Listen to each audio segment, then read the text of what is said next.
Meet Barry Goldwater. Back in 1964, he was nominated to run for the presidency of the United States of America. 1 week after his nomination, a magazine sent a questionnaire to all of the USA's 12,356 psychiatrists asking, "Do you believe Barry Goldwater is psychologically fit to serve as President of the United States?"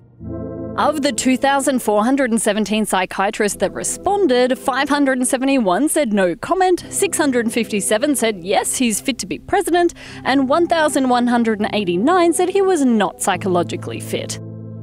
1 month before the election, Fact magazine published a special issue on the mind of Barry Goldwater. He was described as impulsive, unstable, very dangerous, a megalomaniac, and suffering from chronic psychosis. Then he lost the election to another guy, Lyndon Baines Johnson. For Goldwater, it was bad news bears.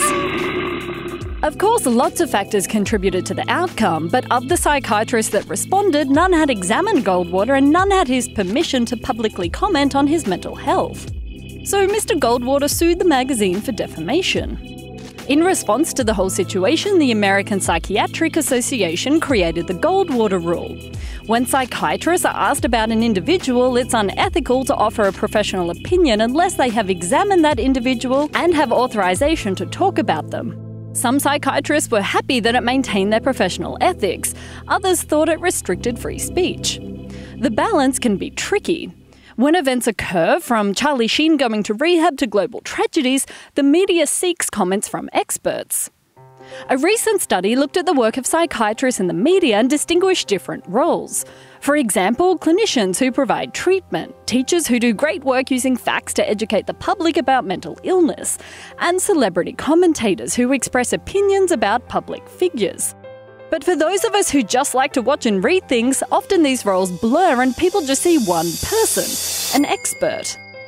In 2011, market research found that Dr. Oz was the most trusted voice in daytime television.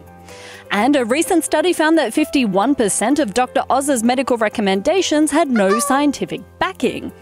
Of that 51%, 35% had no supporting evidence and 15% went directly against scientific recommendations. Dr. Oz's recommendations, like how green coffee beans are a magical weight loss cure, is general advice in a simulated situation. And as it's not related to mental health, the Goldwater Rule doesn't apply. But giving millions of people unsubstantiated claims about miracle cures is just as ethically terrible as unsubstantiated claims about an individual's mental health.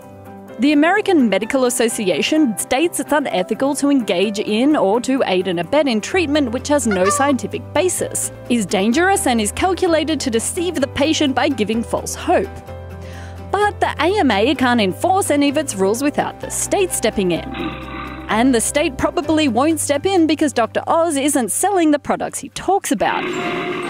As Barry Goldwater himself said, it's time to put conscience back in the walks of all American life.